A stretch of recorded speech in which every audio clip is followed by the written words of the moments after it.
my friend and coach Aaron Jannetti from KCC Knife Control Concepts. I just had him in for a workshop the other night.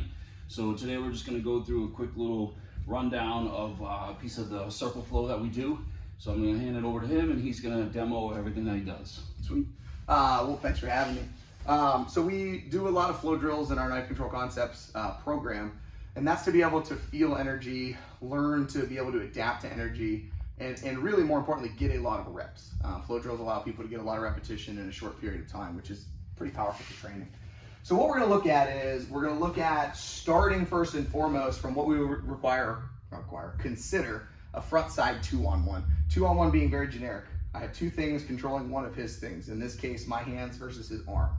So in my front side 2-on-1, we're going to start with a baseball bat grip, exactly how I want to do a baseball bat. And I'm going to take my head and I'm going to drive my head into his shoulder. This allows me to limit some of the movement out of his shoulder. It allows me to feel any forward backward movement of his body. And then it also gives me an anchor point to then pull against. If I'm out here and my head is off of Dennis's arm, there's a lot of freedom in movement, and I'm trying to regulate and manage that simply by a baseball bat grip, and that's relatively complicated. So for me to have any chance or any semblance of control, I want to connect my head and I want to have really heavy pressure from here. Okay.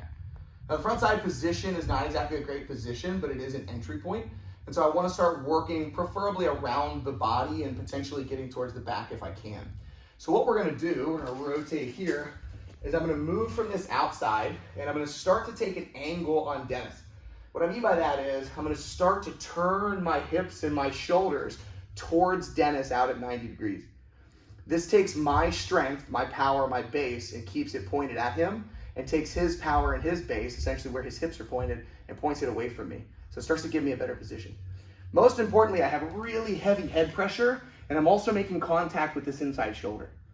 Now, once I get to this inside shoulder, I can start working my way up, and I can have a better grip on this arm. This is what we refer to as like a basic outside 2-on-1 or a Russian tie, depending on who you've worked with, okay?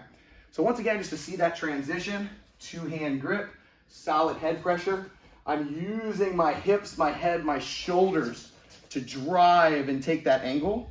At the same exact time, I'm making sure that this knife stays away from me. So I'm dragging it out to the outside. Once I have this side position and I'm filling space with my shoulder, I can start to trace up the arm nice and tight, get a hold of the bicep, hold on to the arm, and then my head is making it more difficult for him to turn in, okay?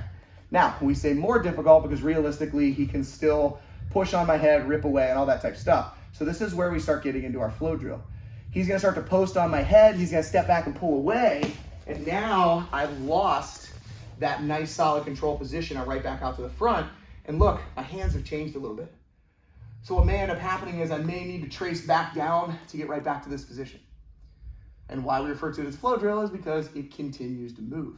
So then once I get back to this position, I achieve my control, I'm pushing back in, taking my angle, getting to the outside. He's gonna pull way back out. I'm gonna trace the hands and stay in. I'm gonna go right back to the outside, fill space. He's gonna push, pull, trace the hands to stay in, and we're getting real fluid. Now when we introduce flow drills, we start pretty static. It's very choreographed. He's letting me move, he's giving me a little bit of pressure.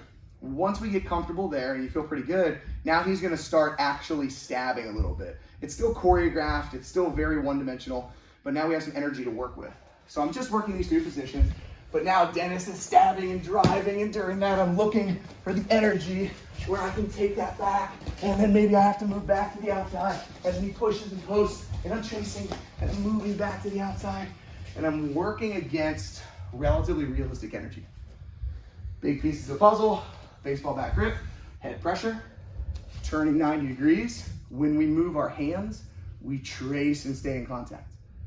If he pulls it away and I'm changing position, I'm still in contact and I'm still tracing as much as I can to trace contact from there. So that would be two of the elements of what we refer to as the circle flow, which has 5 positions in it. This is a really, really, really great starting place to start learning how to get better angles on the blade, potentially gain better control. Cool, hope you guys like that. If you do, follow us for Maga or check out Aaron Jannetti at KCC Knife Control Concepts. Thanks. Thank you.